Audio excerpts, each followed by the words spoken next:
Hi everyone, my name's Josie. I'm one of the physiotherapists here at Physio-logical.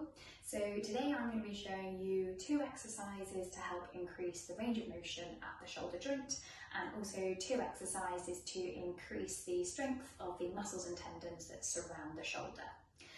So your first exercise, I'm going to be using a stick. At home you can use an umbrella, a lightweight broom, anything like that will do fine. So you're going to start with your hands down just below your hip level, and you're going to slowly bring your arms up to about 90 degrees and back down again. Keep this one slow and controlled, you don't need to rush this one. And the purpose of this is that you're using your good arm to encourage your affected arm into those positions that it doesn't like going into so much.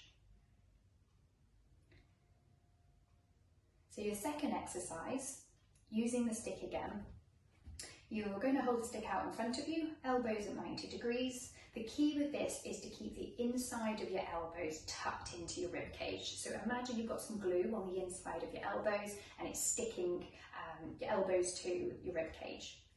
And what you're going to do is just move your arms from left to right. So we call this lateral and medial rotation of the shoulder joint, and we're encouraging rotational movements of the shoulder within its socket. Again, keep this one slow and controlled. And with both of these range of motion exercises, you want to be doing between 12 to 15 repetitions, 3 sets, once a day. The next exercise I'm going to show you is a strengthening based exercise.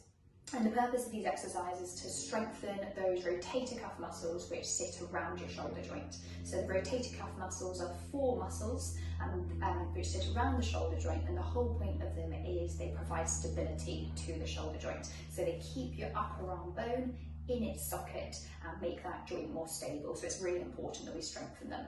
Now with our day-to-day activities, what we can find is that the muscles of the rotator cuff and their associated tendons can become overloaded and weakened, which means they then give off pain.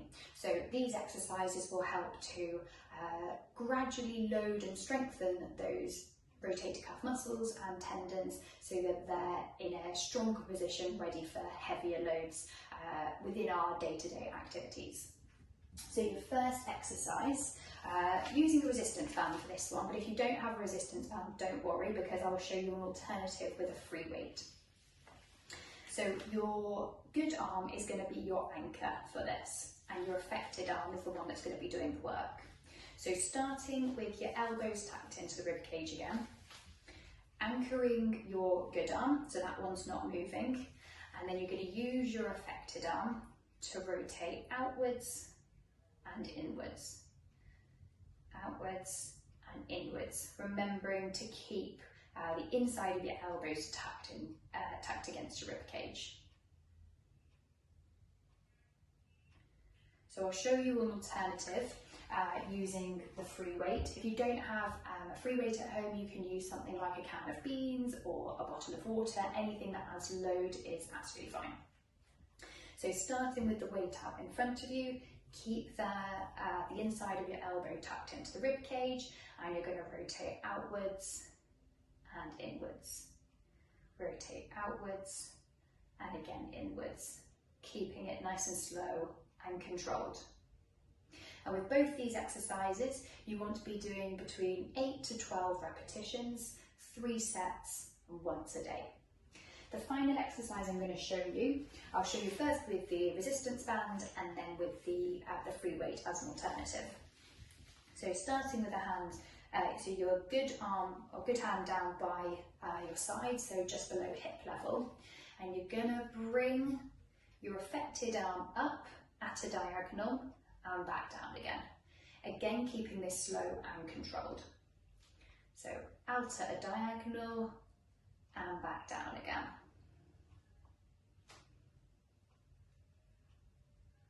And then I'll show you the alternative with the free weight, your can of beans, your bottle of water, whatever you have access to. So you're bringing it out at a diagonal and back down. So it's not quite in front, it's not quite to the side of you, it's somewhere in between. Out at diagonal and back down. And again with this one, you're aiming to do between 8 to 12 repetitions, 3 sets, and then once a day. So best of luck with completing all those exercises. I hope you find them helpful.